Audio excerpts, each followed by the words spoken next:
Hey everybody, welcome back to my channel. With the Diwali season fast upon us, I know we're going to be making a lot of different fried snacks, vegetarian foods, and lots of great things to eat. Now, of course, with anything, we need a great condiment to go with it. In today's video, I'm going to be sharing my recipe for this chopped or this cooked mango achar. Now, this is not like the regular version where you grate the mango and then season it, and it's also not the one where you pound the mango and then season it. This is the one where you chop it and you cook it down with all of the spices.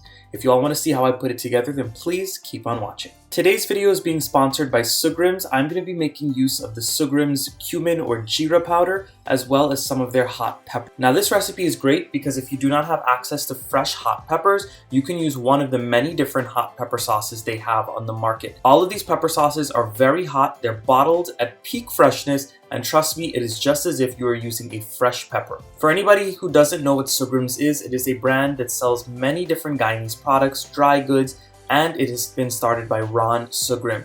He is a wholesaler of these items right here, as well as vegetables and nursery plants. He sells anything from peppers to herbs to pumpkin to bhaji, anything you could want. So I'm going to leave Ron's number here on top of the screen, as well as his email, and I'll leave everything in the description box down below. If you give him a call or contact him, he can send you any of these items or any vegetables that he might have in stock straight to your door. Make sure you tell him that Matthew's Guyanese Cooking sent you. The first thing that we're going to do is heat up some oil in a heavy bottom pot. Now today I'm going to be using canola oil because that's what I have on hand, but to get that authentic achar taste, you need to use some mustard oil. So if you can find mustard oil, definitely use it. But if you only have vegetable oil, it will definitely work. And once that oil starts to heat up a little bit, we're going to be going in with some finely crushed garlic. And all we're going to do now is stir up this garlic, and we're going to allow it to cook down very well. You do not want it to burn, and you do not want it to get brown, so make sure you watch it. And after about 30 seconds of that garlic sizzling up in the hot oil, you're going to be going in with some fresh peppers.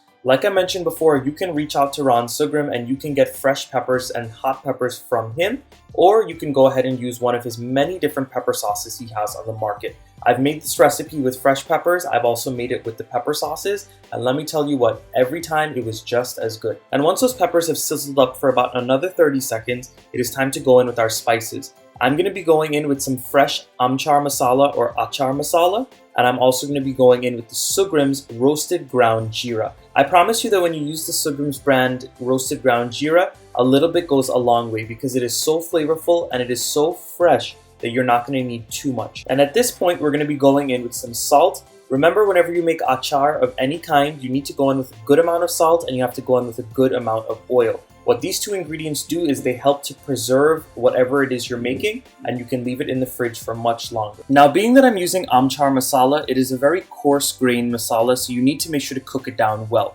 And what I do to ensure that it's cooked down properly is I add in a little bit of water into my spice mixture, and I allow that to cook down for about a good 5 to 10 minutes or until it dries down and cooks down well. Once all of that water starts to cook down, you're going to see all of that oil start to release back from the spice mixture, and the masala should have cooked down a little bit. You're going to feel that it's even lighter as you're stirring it. So this is what we're looking for here. The oil has separated very nicely and everything has cooked down properly. This is exactly what you're looking for, and this is how you know that that geera and the masala have cooked down perfect. And I also forgot to mention that I went in with some of the Soogrim's brand pimento pepper sauce. This pimento pepper sauce is delicious because it adds such a fresh flavor to whatever you're making, and it doesn't add too much spice. The reason why I used that one is because I used so much hot pepper that I just wanted another flavoring agent, so that was perfect.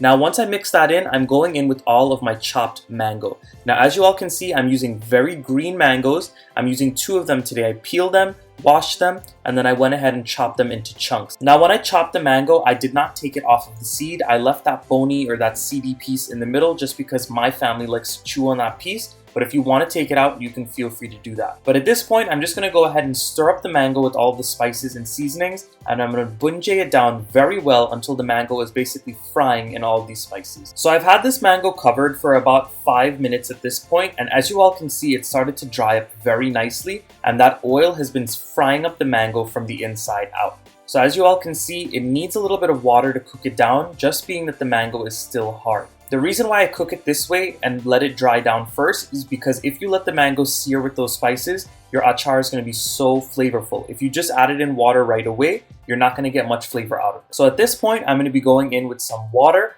Now I use water to cover the mango about 3/4 of the way up, just because I know it's going to cook down very well. Now throughout the cooking process, if it dries up too much, you might have to add in more water. And of course, just be mindful of how you're adding it. You do not want any gravy in this. You want it to dry up in the end, and you can get a very thick condiment. So my achar has been cooking for about 30 minutes at this point.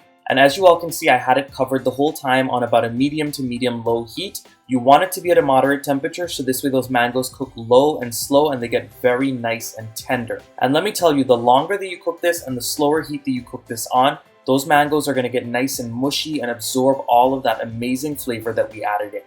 And this right here is exactly what you want to be left with.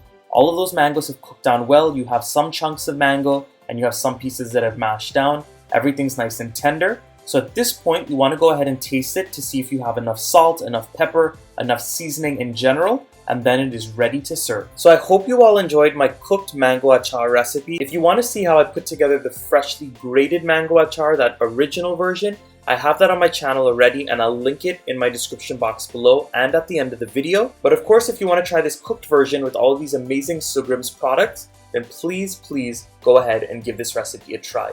Once again, I want to thank Mr. Ron Soogrim for sending me all of these ingredients to use in my recipe today. If you're interested in buying products from him, I'll leave his number and his email on the screen, as well as in the description box right below with all of the ingredients and measurements for this recipe. I'll see you all again in one of my next videos. Until next time, guys.